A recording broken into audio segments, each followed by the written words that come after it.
أعوذ بالله من الشيطان الرجيم.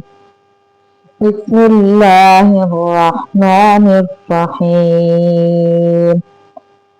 إذ ناداه ربه بالواد المقدس طوى اذهب إلى فرعون إنه طغى فقل هل لك إلى أن تزكى وأهديك إلى ربك فتخشى فأراه الآية الكبرى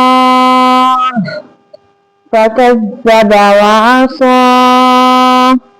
ثم أدبر يسعى فحشر فنادى فقال أنا ربكم الأعلى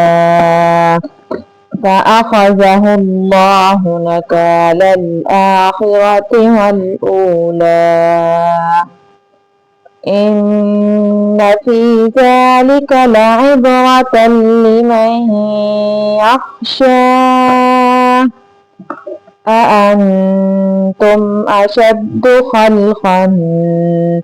أم السماء بناها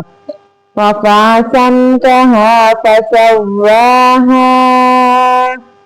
وأغطش ليلها وأخرج ضحاها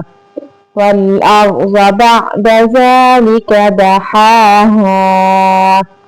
أخرج منها ماءها ومرعاها والجبال أرساها متاعا لكم ولأنعامكم فإذا جاءت الطامة الكبرى